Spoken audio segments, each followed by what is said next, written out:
back today to continue with our read aloud, read along of Maya Angelou's memoir. We are now up to chapter 30. We just had a really interesting development in the last chapter, so we're going to continue.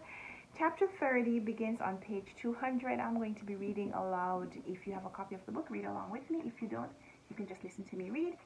Chapter 30. Here we go. At home, life stumbled on. Mother was again in residence. The record player spun discs ceaselessly. Cooking odors wafted through every room, and ice jiggled in glasses like snowbells. Bailey had given up his apartment and had moved his belongings back into his old room. He told Mother he was job hunting and paid her room rent out of savings. He now wore one-button roll suits in dun and charcoal gray. The modified pegged pants and colorful jerkins were given away, and his smiles were less frequent and different. When Papa Ford said something too ribald or old-fashioned, Bailey seemed not to notice. He never lifted his eyes to check with me, and the teasings about my height and arrogance had stopped. Since I was job hunting too, I asked where he was looking, and for what. In the streets, I'm looking for a bankroll that I'm heading for New York City. What could he do except wait tables and sing for the family's enjoyment? I can use my brain. I've told you all knowledge is spendable currency depending upon the market. There's money to be had, and I intend to have some. Bailey, you're not going to pimp, are you? Let me straighten you out. Pimps are men who hate women or fear them. I respect women. And how can I fear a woman when the baddest one I've ever heard of is my mother? He looked at me sharply. And let me tell you another thing. A whore is the saddest and silliest broad walking. All she hopes is to beat somebody out of something by lying down first and getting up last. I didn't want to be included in that company, yet I had lived at Clara's. I'm not talking about you. There is such a thing as a whore mentality. You can find it in a housewife who will only go to bed with her husband if he buys a new washing machine, or a secretary who will sleep with the boss for a raise. Hell, you're both too smart and not smart enough to be a whore. Never. But I don't want you trying it again. He was 7 inches shorter and 1 year older than I, but as always, he had the last and loudest word. Afterward, as I thought about him, he became even larger in my mind. He had endured the death of his love and was still going on. Certainly he was limping and using a crutch I didn't approve of, but he hadn't atrophied. He had plans for his future. I reasoned that hard drugs might not be as bad as the people who used them. It was possible that the dirty, ragged, smelly hypes who were so frightening and repulsive were naturally slouchy and low class. There were probably many people who took drugs and never lowered their living standards. I knew from experience that weed wasn't dangerous, so it could follow that heroin and cocaine were victims of rumors spread by the self-righteous. Anyway, man had always needed something to help him through this vale of tears. Fermented berries, corn, rice and potatoes, scotch or magic mushrooms, why not the residue of poppies? The maids and doormen, factory workers and janitors who were able to leave their ghetto homes and rub against the cold-shouldered white world told themselves that things were not as bad as they seemed. They smiled a dishonest acceptance at their mean servitude, and on Saturday night bought the most expensive liquor to drown their lie. Others, locked in the unending maze of having to laugh without humor and scratch without agitation, foisted their hopes on the Lord. They shouted loudly on Sunday morning at his goodness and spent the afternoon preparing the starched uniforms to meet a boss's unrelenting examination. The timorous and the frightened held tightly to their palliatives. I was neither timid nor afraid. I applied for work along Fillmore Street. Neither the local beauty shop nor record store needed a manageress. The realtor said his friend, an Oakland businessman, wanted a cool-headed person to run his restaurant. I bristled with the big city disdain for small towns. It was generally accepted in San Francisco that Oakland was placed on the other side of the Bay Bridge to accept snide remarks from city sophisticates. But the chance to rise in the business world to manageress was too tempting to ignore. I didn't entertain the thought that I wouldn't do the job well. After all, although my experience had not included managing a restaurant, I had successfully lived through some harrowing events, and considered myself mature and adult enough for responsibility. I took the train to Oakland. James Kane was impressed with what he thought of as my college vocabulary, and the half-carat diamonds flashing in his two front teeth enchanted me. He didn't ask for references and offered $75 a week and all my meals. He was a large, gentle man who smiled a lot at life and kept all the details of his many business affairs in his head. He owned a dry cleaners, a shoe repair shop, and next door to the restaurant, a gambling house. His clothes were tailor-made, and he wore them with a casual flair. If he had tightened his lips over the diamonds, and if he had lived in another world, he'd have passed for an erudite broker who regularly made killings on Wall Street. Kane's served well-cooked southern dishes in ample proportions and was popular with the area regulars. Kane had bought 3 unknown prize fighters and was pushing them toward championship. He wanted to upgrade the restaurant and extend dinner invitations to the successful white fight promoters he met at the gym. He sat in a red leatherette booth and talked to me. Ought to have a soup and a salad. Ought to have a menu too. When I went to work for him, the day's choices were printed on a child's blackboard near the door.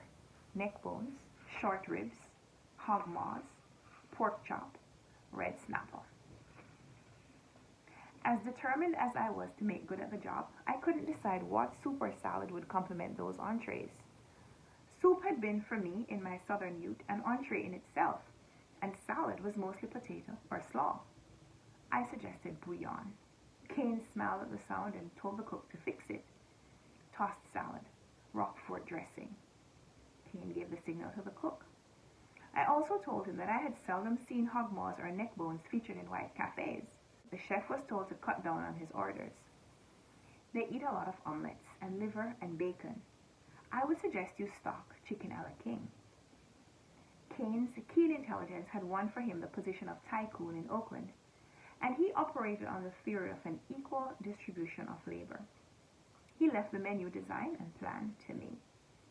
Within a month, customers were delivered large menus which offered in Old English print chicken a la king, Irish stew, veal cutlet, T-bone steak, peach cobbler, sweet potato pie, ham hocks and mustard greens, a sop which was always sold out an hour after opening. As dining business slackened, I had the opportunity to examine the gamblers carefully. They straggled into the restaurant during the high California mornings, well-cut pants bagging away from their knees, hand-painted silk ties undone and hanging, flapping, forgotten, down their shirt fronts. When their hands shook coffee onto the tablecloths, the waiters brought fresh coffee without condemnation. The winners and losers looked equally disordered, but were distinguishable by their company.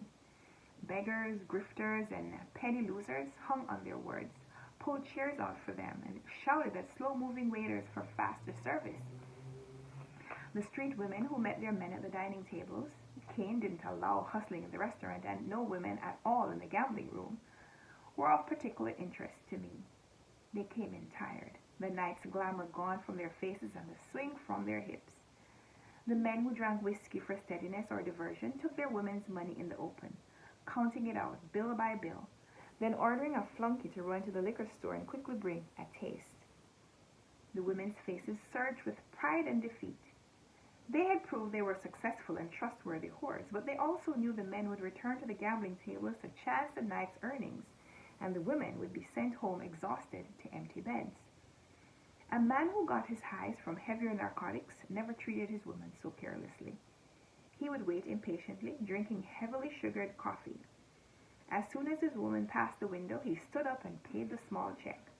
The woman waited at the door, and the couple walked away eagerly and together.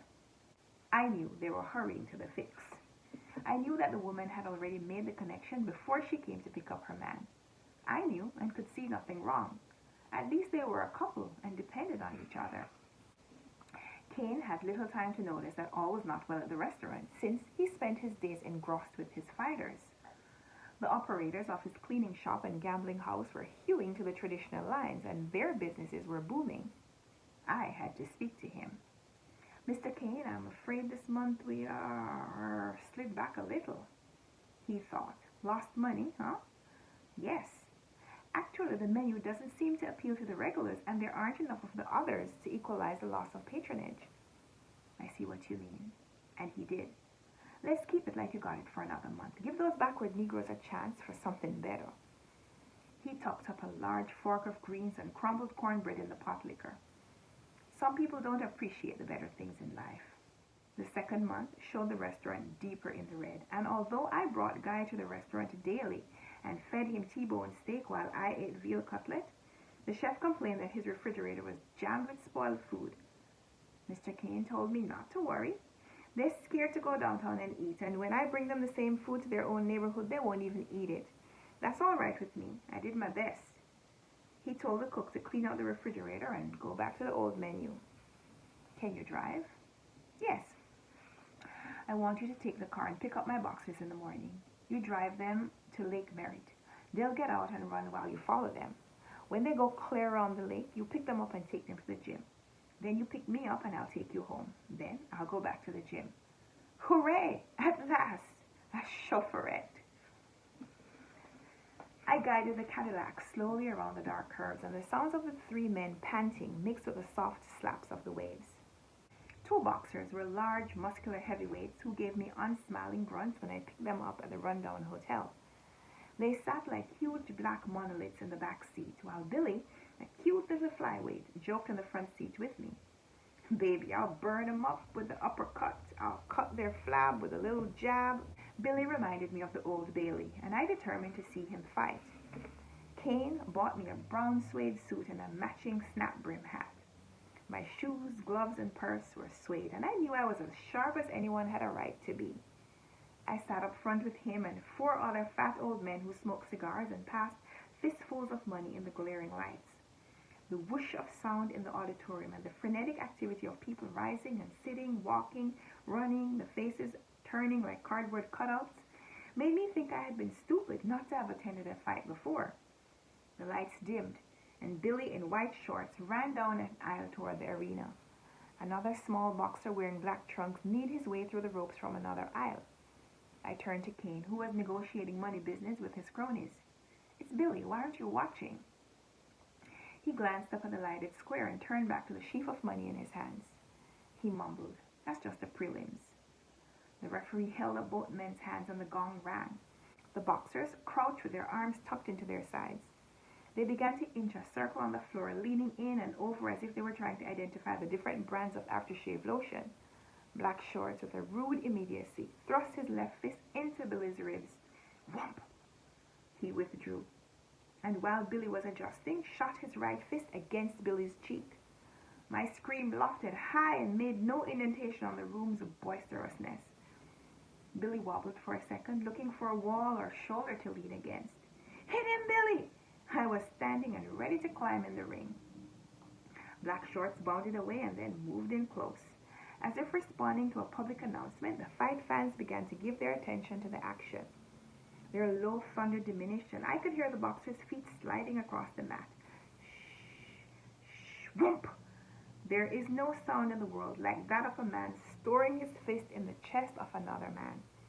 Lions may roar and coyotes howl, but the vibrations of two human beings struggling for physical superiority introduced to me a nauseating and new terror. Boom, boom, shh, shh, shh, ooh! The breath was being pounded out of Billy's little body, and I knew it could have been Bailey up there dancing his waltz under the cold eyes of gamblers. Stop them, Kane! I turned and leaned over my boss and Billy's owner. He regarded me as if I were a stranger just gone mad before his eyes. What? What? Sit down and cool off. The edges of his teeth showed and his fat face glimmered in the dark. Stop them, I said. That man is beating Billy to death. Shut up. I was embarrassing him in front of his friends. Shut up and sit down. You dog! You sadistic dog freak! The words were accented by the whomps and shs from the ring. Freak! I screamed it and turned to run. Kane grabbed at my arm, but I had moved away. The other men were questioning. What's the matter with her? She go crazy or what? Kane ordered. Sit down, dizzy bee. I was nearly out into the aisle, but I turned and straddled a patron who was by now more interested in our row than in the public contest above. Marquita said, son of a bee. I threw my suede purse at Kane and lifted a leg over the patron, freeing myself to reach the aisle. I ran up the corridor to the front door, expecting at any moment to be caught and dragged back to be forced to watch poor little Billy be whomped to death. I paused to catch my breath and considered the number of pursuers on my trail. The divisions between the rows were empty, and the faces which I expected to have swiveled in my departing direction still faced forward. I noticed that the roar was growing, and from where I stood, I saw the figure in white shorts fold down knees first to the canvas. Black Short's feet might have been marred in concrete, he stood so certain. Billy's head crashed forward, and the audience screamed its approval. I was right and wrong. Kane was a sadistic bastard, but he wasn't alone. All the bloodthirsty fans were sadistic too, and so was Billy. I walked the streets to my house and comforted myself with the knowledge that although my brother was small and agile enough to be a featherweight fighter, no one would ever sit eating hot dogs while he was beaten to death. He shadowboxed and danced down cruel streets, and his opponents made Black Shorts look less threatening than Papa Ford. I was proud that my brother was living a dangerous life and didn't bow his knee to a living soul. I knew the job was gone, and even if an apology rectified things with Kane, I couldn't apologize. To hell with him, the job and the fighters. Hooray for my brother. Kane's letter the next day was as stiff as a short jab. Rita Johnson, your services will no longer be necessary. I was in a state again that was bloodline familiar. Up a tree, out on a limb, in a pickle, in a mess, but I didn't pack my bags or leave them and go back to mother. Survival was all around me, but it didn't take hold. Women nearly as young as I, with flocks of children, were creating their lives daily. A few hustled. I had obviously little aptitude for that. Some worked as housemaids. Becoming one of a strange white family was impossible. I would keep my negative southern exposure to whites before me like a defensive hand. Some wrestled with old lady welfare. My neck wouldn't bend for that. While the total trust of a child can mold a parent into a new form, Guy's big smile, mother said he laughed an awful lot for a baby, and happy disposition lost its magic to make me happy. He believed in me, but he was a child, and I had lost belief in myself. My head stayed high from habit, but my last hope was gone. Every way out of the maze had proved to be a false exit. My once lively imagination would not come up with one more fantasy. My courage was dwindling. Unfortunately, fortitude was not like the color of my skin, given to me once and mine forever. It needed to be resurrected each morning and exercised painstakingly. It also had to be fed with at least a few triumphs. My strength had fallen away from me as the pert features fade from an aging beauty. I didn't drink and had run out of pot. For the first time in my life, I sat down defenseless to await life's next assault. And that was chapter 30. We'll be back next time for the concluding chapter, chapter 31. I hope you will join me as we wrap up this memoir. Thank you so much for reading along with me. Give me a thumbs up if you like this video. Subscribe if you want to see more. Let's chat in the comments. And until next time, happy reading. Bye.